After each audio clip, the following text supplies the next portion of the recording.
The Ron and Fez Show live on 106.7 WJFK. Later on today, trips to the big-ass prize closet. We got tickets to Paramount's King's Dominion. It's your chance to meet the Redskins' finest alumni, Ken Harvey, Mark Mosley, and Ricky Irvins. It's all happening this Saturday at Paramount's King's Dominion under the Eiffel Tower. The Skins will be there from 2 to 5 p.m. I would like to get him to sign my ticket.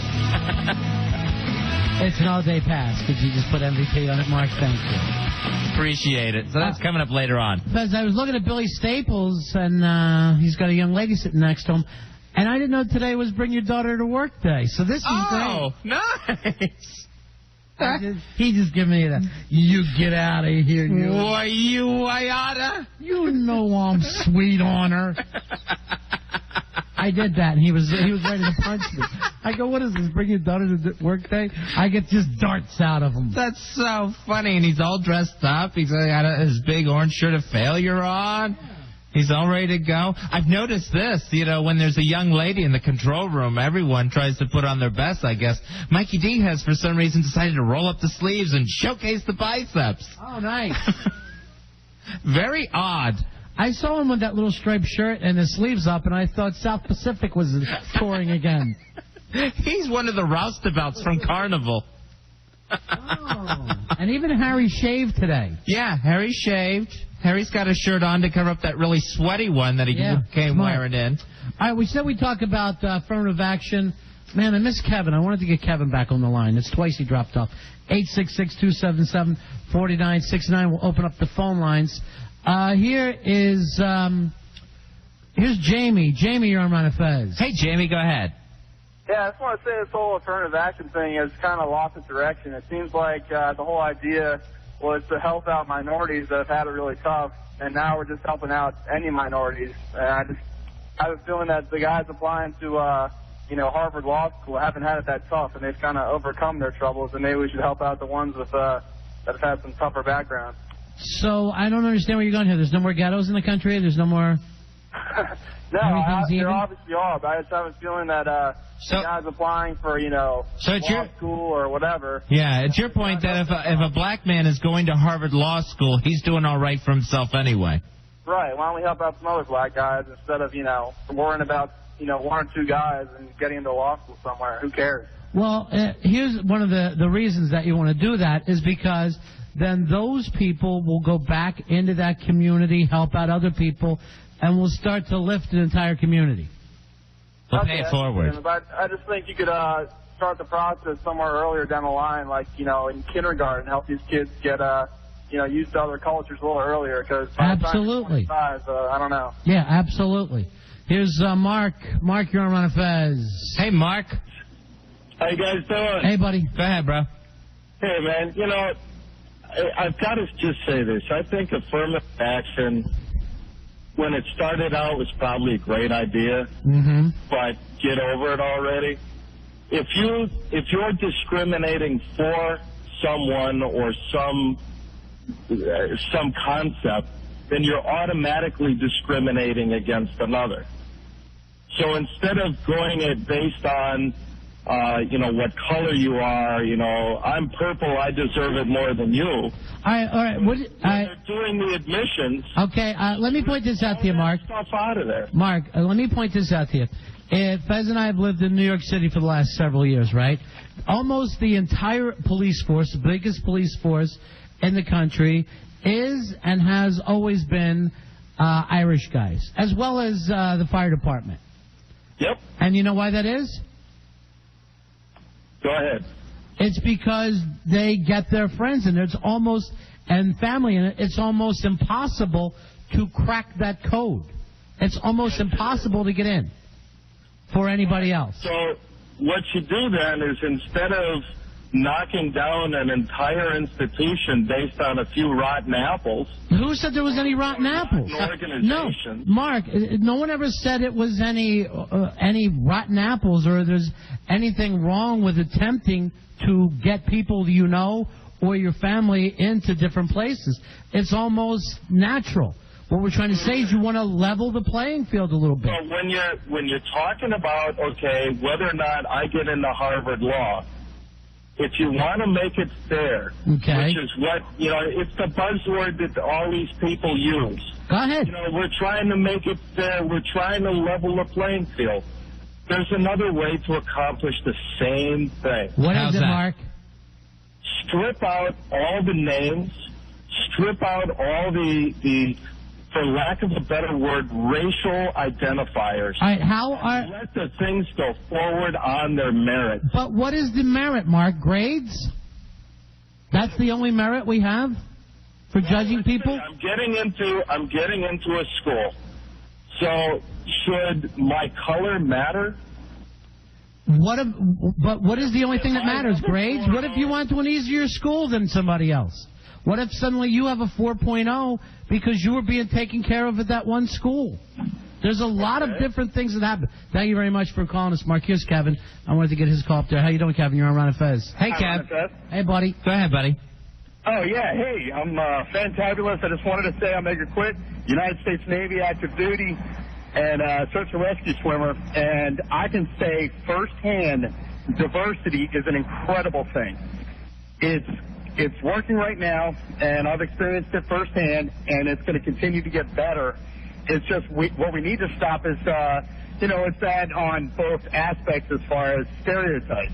Everything should be based on an individual basis alone. Every human being is different, and every situation's different. Every now and again, we get a few bad situations with the diversity, but other than that, whether it's the military or whether it's a business or whether it's a school, the camaraderie and the brothership that you get between the different ethnic backgrounds is incredible and will continue to build. That's what the ultimate goal is. Now, here's something interesting, too. When the Navy and the military itself started to put these programs in, everybody was up in arms saying these people aren't going to get along.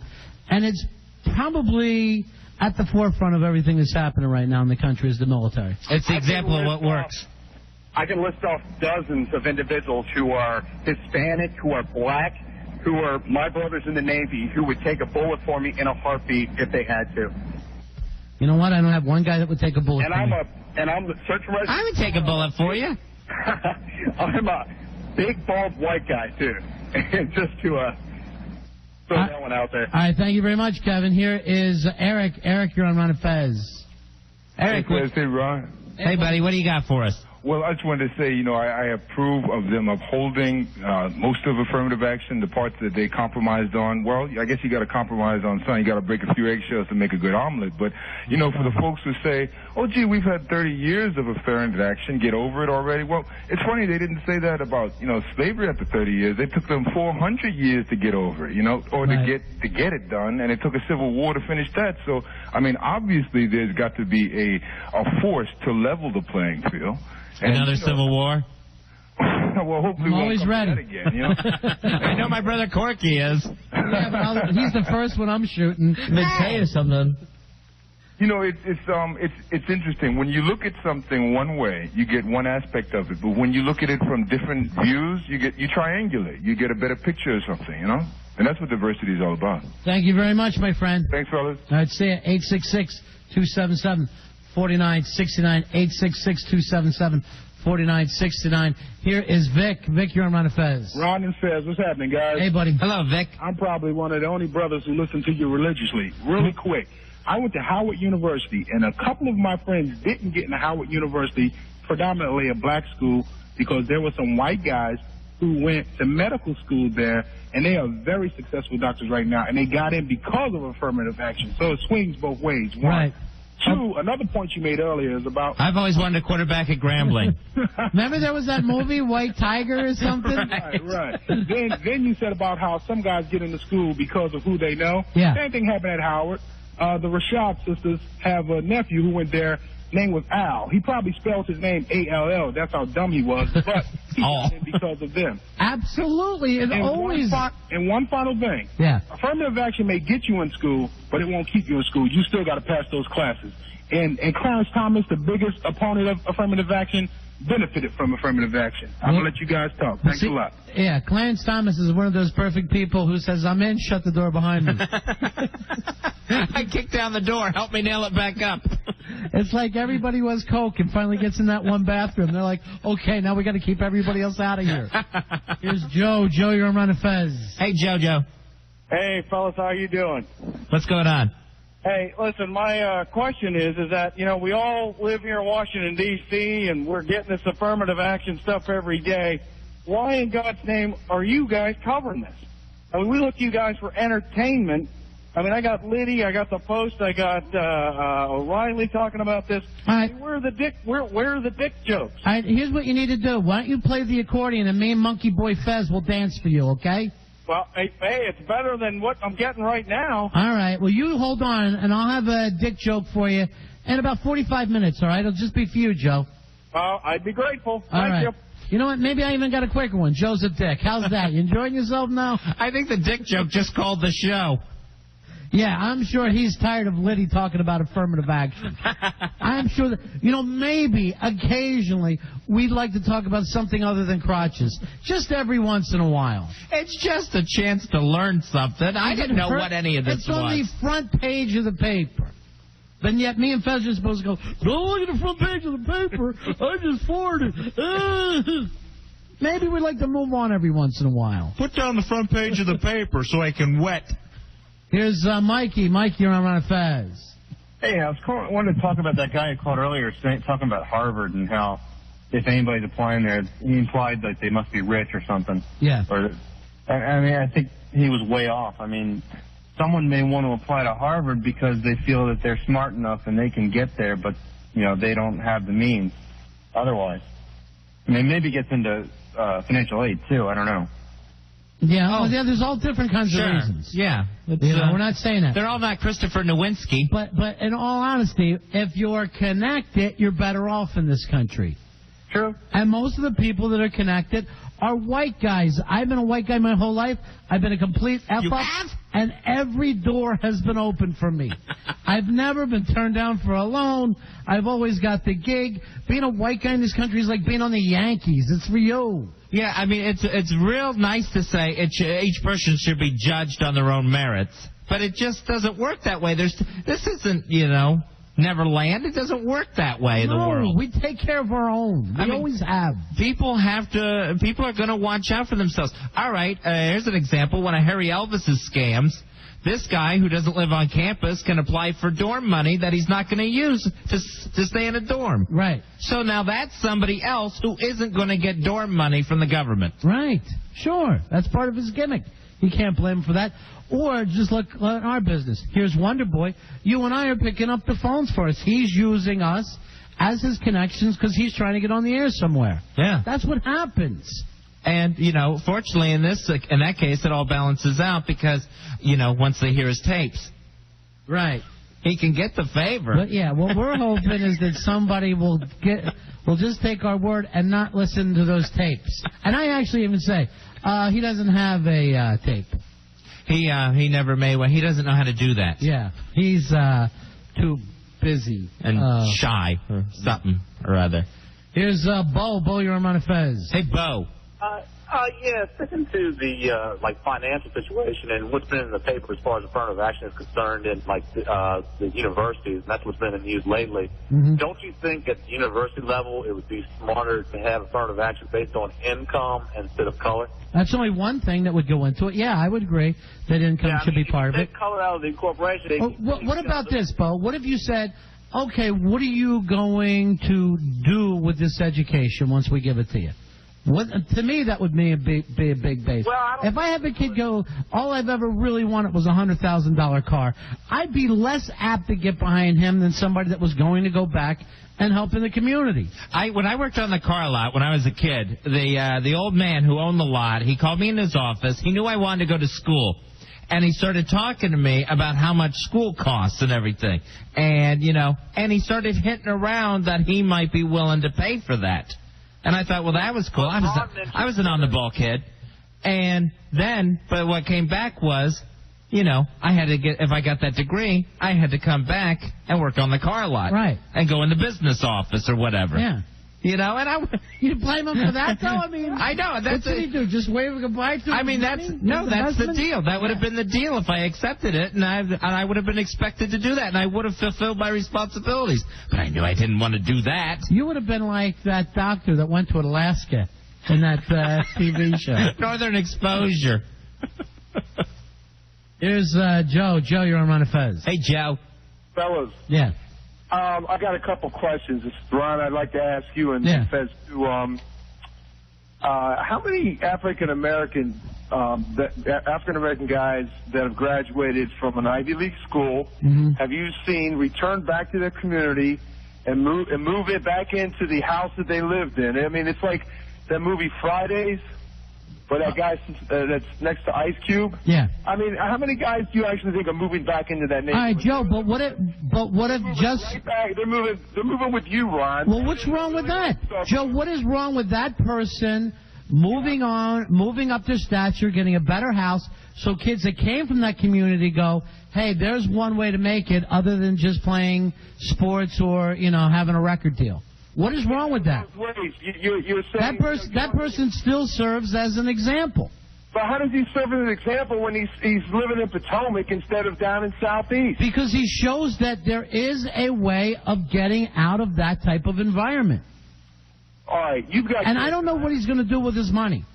Maybe he will be involved in that community. I don't know. I don't say that we have to hold him to it. Do they have to live in it to be involved in it? No. No, but that's what I thought Ron was. No, I'm saying no. What I said is color could only be one of the reasons, and grades should only be one of the reasons. This whole thing about grades or who takes the best test, you got to be kidding me if you think that's the person who's going to go on and become the most successful. It isn't only grades. If you think that's it, I've got a son who's 16. Who's just getting ready to start applying to schools. Right. And colleges want a lot more than grades. They Absolutely. want to see the kid. Sure. As a matter of fact, grades are almost secondary.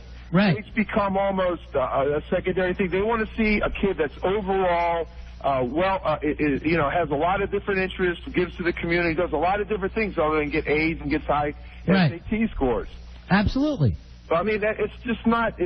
But also, let me ask you this. You've got kids, and I know Fez is getting married, and he's going to probably settle to have a family soon. Yeah, true. Let me ask you something. How would you feel if your kid didn't get into one of these Ivy League schools, who busted his hump, worked as hard as he could, did everything he could. He's just a middle-class kid. Did everything he could, but they say to him, I'm sorry, but you can't come to our school because we have to give it to somebody because we're giving him an extra 20 points on his application fee because his skin is not white. I mean, seriously, that has nothing to do with racism. It's a legitimate question. Why should my kid be discriminated against because he's white? How often does that even happen, Joe? How often do you ever hear, hey, we decided to give it to the black kid? I think most of the time, it was between you and a black kid, and we're giving it to the black kid because we have to. I think most of the time that's more of an urban myth than anything else. That a lot of times people don't get gigs and they end up blaming it on affirmative action. I can't believe a university would actually say to someone, here's how you scored on the affirmative action.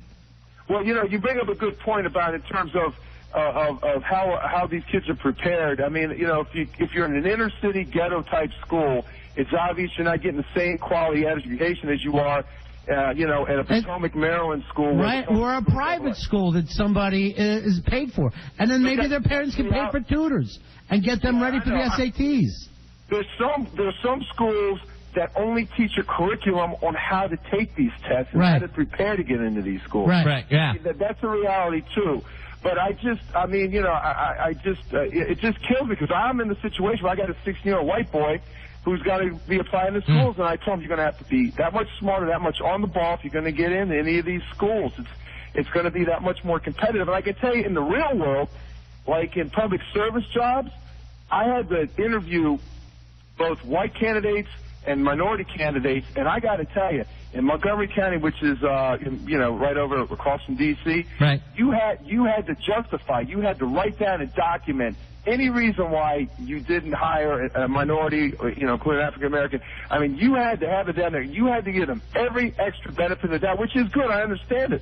But I felt bad for these white kids that come in there that are fully qualified, but you have to kind of put them a little bit down below them because they're white. It's just, I know it's not a perfect world. I just wish there was some other way. Yeah, and if it was a perfect world, we wouldn't need it. That's a good point. And, Joe, would you trade your skin color and have to deal with being black and American, going, that would be an easier way to deal? And be honest with me? That's an impossible question to answer. No, I mean, let me tell you, nowadays, look, I'm about 50 years old. I see nowadays the kids that are in their 20s. I mean, it seems like, all the chicks are gravitating towards, the African-American dudes, I mean, that's the way it looks to me. That's dank size. That has nothing to do with skin. That's the size of their member. Everyone's getting late. Oh, that's what hey, the dick joke. There's the dick joke for Joe. You got the dick joke you were looking for. Hurrah! Anyway, keep it up. Good stuff. All right, see you later, my man. Bye-bye. All right, well, he's right about that. When you got a kid ready to go into college, you're panicking. Oh, yeah. But like he just said, this kid's going to have to compete his ass off. And you know what? That's going to be the rest of his life. Well, and no matter what he wants to do. Not if you're white. What I do, I just call up my white friends. I sometimes give the secret handshake, and we're in. Fez, we're going to take a break here. 866-277-4969. Billy has his, I guess, is it his girlfriend now in work tonight? I guess so. And also, we are going to send Harry Elvis out tonight to find out about the Spike Lee thing, Fez. Where, of course, our company, Viacom, attempted to steal Spike Lee's name. So what they're going to do is a judge wants to have a special trial July 7th. That's a Monday coming up. And he wants to base it on, hey, when people hear the name Spike, do they think Spike Lee? I mean, of course they do, Fez. What else would people say? Railroad Spike? I would. What would you really say if I said Spike here? My honest first thought was Spike Dudley. Honestly. You are a mature man. Drop the wrestling, the constant wrestling. Did you see Kane was unmasked? Yeah, I saw it. We all got to see his hideous face. Apparently, when he was burned, all what happened is he got mascara on his face years ago. Good old JR asked if that was even human. Why would JR... It's nice to everybody. And the King scream because a man has mascara on their face and his forehead shaved. It's hideous. I couldn't look. And what else were we going to do tonight? We had something else we wanted to get into. Let's see. Oh, I was going to talk about the hair. We discussed this in the 11 a.m. show. Yeah. And to discuss it, does your hair grow faster in the summer and at night? I say yes, it does. I think it would make more sense that you would grow more hair in the winter because that's when you need it. No. And if you go by dogs, don't dogs shed more in the summer? I think I had a big dog when I was younger. I think it used to shed in the summer. Yeah, the big dogs will shed, but I know our big dogs just shed constantly. It didn't matter what season it was. You live in Florida. Oh, yeah. It's constantly sweaty-ass summer there. Not a sweaty-ass summer. It's a sweaty-ass summer in Pinellas Park. Turn the AC up a notch. We'll take a break. We're right back.